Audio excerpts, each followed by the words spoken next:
Hi everybody, I'm Bree the Plant Lady. And I'm Aiden. I'm Dave. And we are at the Cape Fear Botanical Garden down in Fayetteville to check in on the cottage gardens and to add some more seeds. We have brought daikon radish and buckwheat, both of which should germinate really quickly to help fill in the gaps. So let's go take a look. All right, we've walked in, capturing first impressions. I'm just really surprised at how small everything is. What do you guys think? Like, compared to our stuff, I feel like it's not doing anything. Yeah, it's small. everything is small, and they have added fertilizer. Oh my god.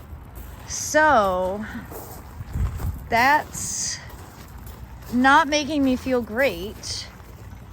I mean, the grains haven't developed. Ours are like waist high. Garlic border's looking good. I like the addition of the rocks on the edges. But golly, it's just like not, it's just not. Let me get a close-up view. So you can see kale, mustard, cilantro, and everything is super small. Oh my goodness. Gardening outside of my house is really hard. So I haven't been to the Ralston Arboretum in a while. I need to get there next week. But it was kind of a similar situation the last time I was there, that everything was just really small compared to the growth that I'm used to seeing at my house. And the only variable that's different, because the seeds are the same, the timing is the same, the method is the same, it's the soil. And neither the Ralston Arboretum or here, these beds don't have soil cube. And that to me is the only answer. It's obviously the magic sauce in this cottage garden mix is the compost. And I'm just so shocked and disappointed by how little vigor these plants are displaying. Let me show you the poppies. I mean, they were this size in November or in December when they germinated. We should have done a soil sample. Obviously, lesson learned. We won't be doing any garden installations without first sending in soil samples, because there is something going on with this soil. I mean, look at, they're the same size that they were when I checked in on them in January. These are poppies. They haven't grown at all. I mean, I feel like they are gonna have to add like 20-20-20 or something to this to get the stuff to jump. And they definitely are gonna need to send in a soil sample, because there's obviously some sort of nutrient depletion happening. All of this should be so much bigger. I'm just flabbergasted. All right, so we've got a couple quadrants, and this is terrible. This is terrible, and I really thought this was gonna be like the best bed because it's full sun.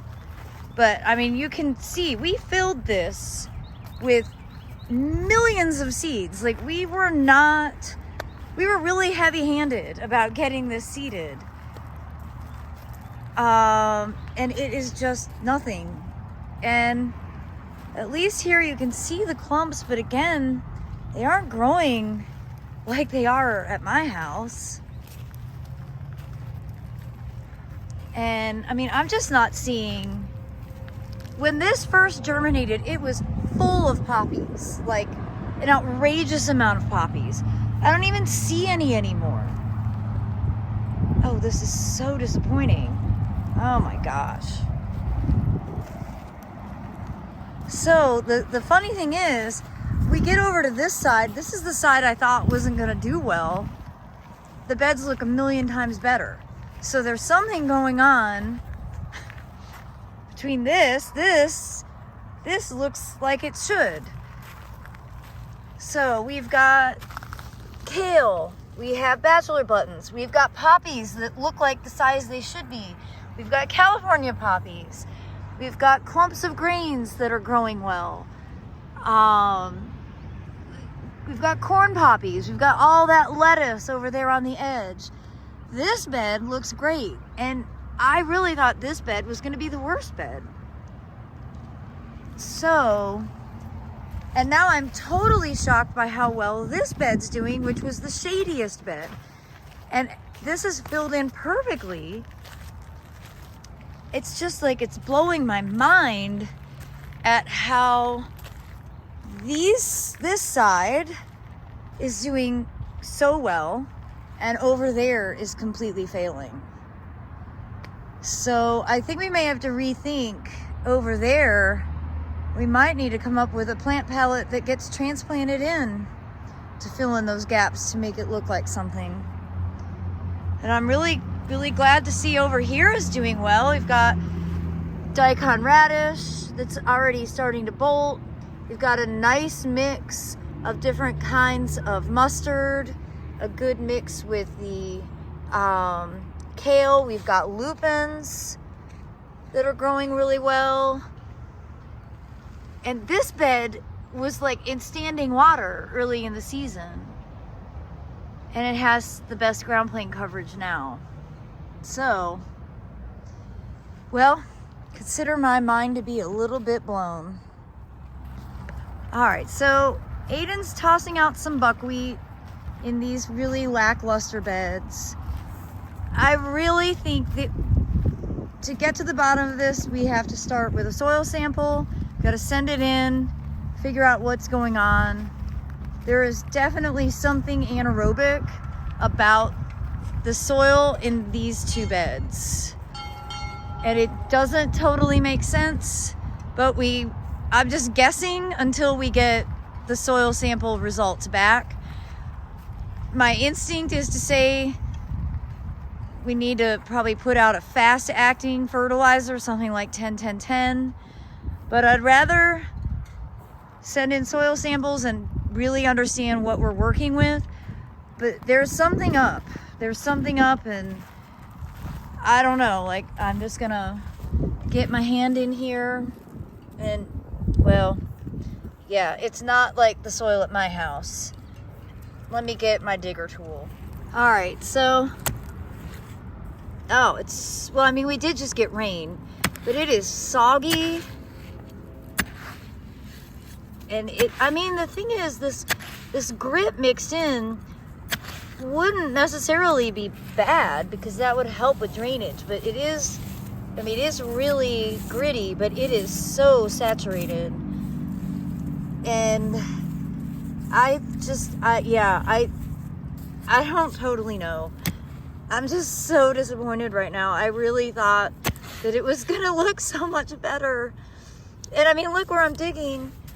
Those are all poppies, but I just don't think they have the ability to get bigger because the soil is too wet, not enough organic matter mixed in it. This is why Soil Cube is so important.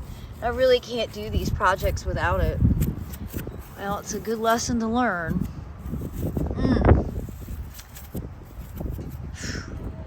All right, so my takeaway from this is first, not to do a project without starting with a soil sample. That's really critical. So for those of you at home, don't miss that step. I've been taking for granted that my soil is so good, but that's because I've spent 13 years building it and I use a ton of Soil Cube. So we're gonna get soil samples sent in. We're gonna go off the results of that. We're not gonna make a knee-jerk reaction and fertilize because that might not actually help it. I don't think that this is gonna be recoverable for the spring. I think those two beds behind me, those are gonna be great. You know, we have a lot like planned around this. So it was supposed to be really awesome. I'm giving a lecture here in May. we're doing a whole like harvesting class, and at this stage, like, there's not going to be much to harvest. So I'm just gonna have to think critically. We're gonna have to have a little powwow with the team here at Cape Fear and see what we can do to salvage the project, and you know, learn from the mistakes and share those mistakes with everyone else so that we can all benefit from it. Again, I'm feeling a bit naive in that I just thought that it would do what it does at my house. And obviously the quality of the soil is really the determining factor. And the reason that I'm such a successful cottage gardener is because of the time and effort I've spent building my soil, and because of the quality of soil cube compost. So I definitely know now. Won't repeat these mistakes in the future.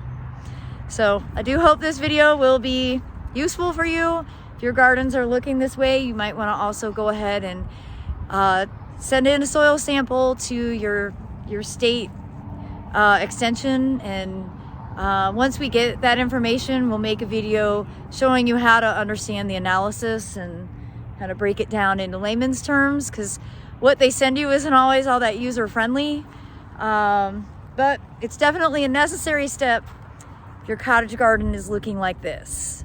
Remember, this was sown in the middle of December, so everything should definitely not be this empty. Well, as always, thanks so much for watching, everybody, and happy gardening.